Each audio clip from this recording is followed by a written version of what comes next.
And so the idea behind Mission Food Possible is that we can take the skills of chefs, take it to areas around Jamaica, impart those skills on how to cook with yam, cassava, pumpkin, ackee, breadfruit, chocha. All of these are foods linked to Jamaican culinary heritage and culinary identity. Mission Food Possible is a charity that we founded. I'm the founder and president of Mission Food Possible. What Mission Food Possible has been doing for the last 6 years is going to a different parish every year and training the canteen staff of various primary schools in the area how to cook with what we call MVPs. So cooking low-cost, creative, nutritious meals with most valuable produce. MVPs are Jamaica's most important local and indigenous crops. I'm also a chef as well. And so the idea behind Mission Food Possible is that we can take the skills of chefs, take it to areas around Jamaica, impart those skills on how to cook with yam, cassava, pumpkin, ackee, breadfruit, chocha. All of these are foods linked to Jamaican culinary heritage and culinary identity.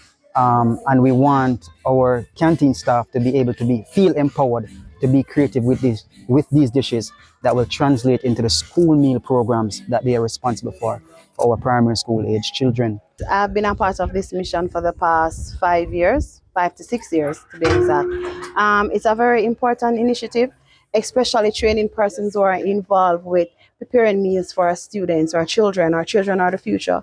And if we don't prepare meals that are healthy for them, then we'll run a risk of their becoming unhealthy and suffering from different health-related issues.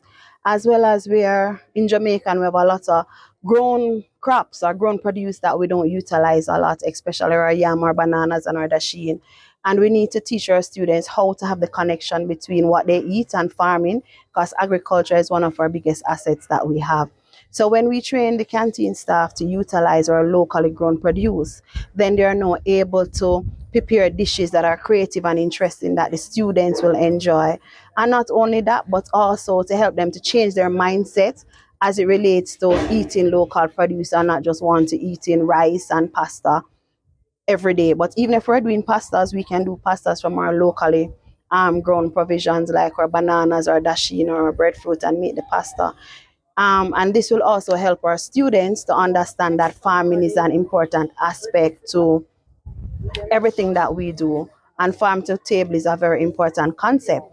So I believe that this what we're doing is something that is awesome and it's something that we need to take on, not just for our canteen staff, but us as a people need to eat more locally grown produce and support Jamaican farmers.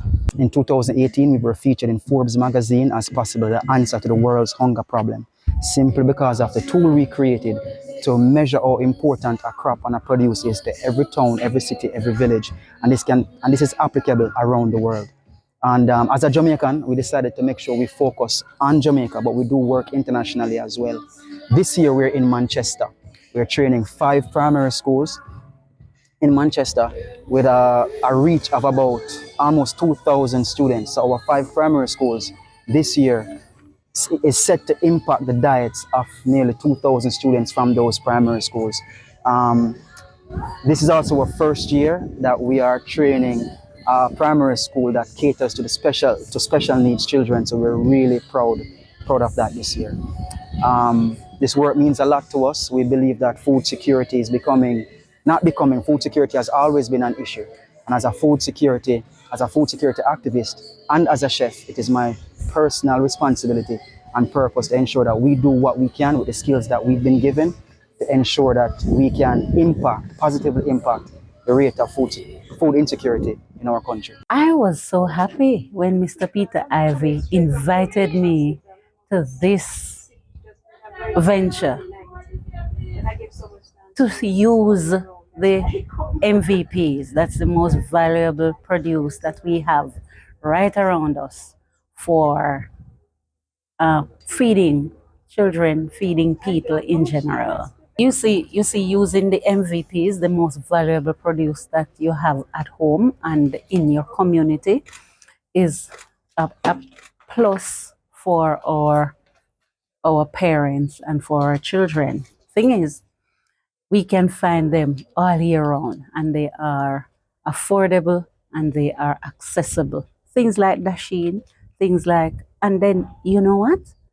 All parts of the dasheen can be eaten. the leaves, the stem, the root. Then the pumpkin, and I learned something surprising about the pumpkin. Even the pumpkin flowers can be eaten and can be used as a garnish and so on. I think that children will be impressed with this because we are teaching them to grow some of the things that they eat. And so they will find it fun to have those staples that they do produce. Feel so blessed and privileged to be a part of this Mission Food Possible initiative.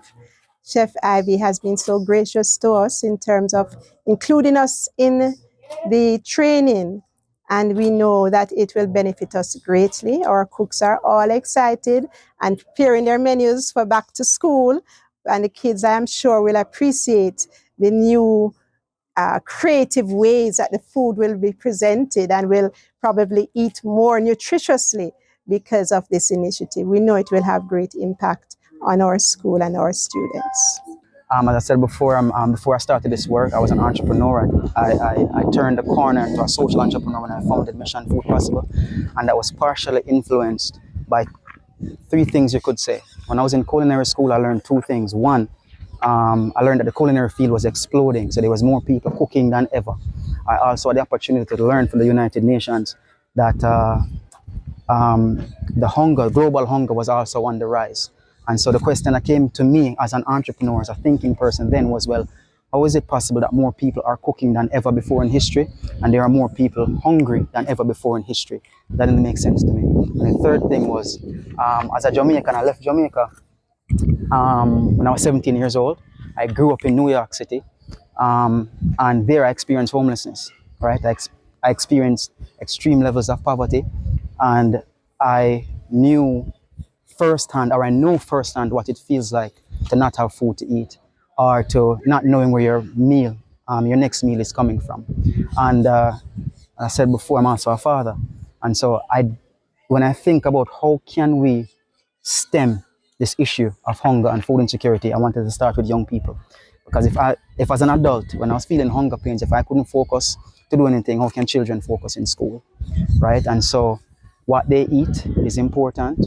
What we give them, the nutritional value, is important. And also in Jamaica, where we know that, what was the recent data, I believe, 2/3 of Jamaicans are food insecure, I believe is the latest numbers. That's a very, very high number. So when we think about 2/3, then obviously children are in that number as well. And so how can they learn, right? How can we ensure the next generation is going to be fit and ready to take the reins of our society if they're having simply basic rights like food and shortage of food? And I'm of the belief that Jamaica, as an activist, I'm of the belief that Jamaica is not short on food. We're short on the utilization of the foods that we have. And we're straying to maybe fast food, or we're straying to other sources, or maybe food from other cultures, when what we need is right here and grown on our soil. We just find that we're straying away from the grown food, or the grown provisions, or what we call MVPs, which is, again, is a part of our culinary identity and our cultural history, right? And so what we're doing at Mission Food Possible is trying to regenerate interest in that by taking our chefs, not just identifying the MVPs, the most valuable produce, because it will be one thing to identify those and tell people, say, hey, cassava is in season, it's important to cook. But as chefs, we then come to the community and say, look, cassava, yam, chocho, and pumpkin is important. And so we train the community to cook creatively, starting with primary schools. It's important to add that at our training, it's not just the primary school kitchen staff. The principals are often part of the training, so the decision makers are part of the training, and also members of the community and parents are a part of our training.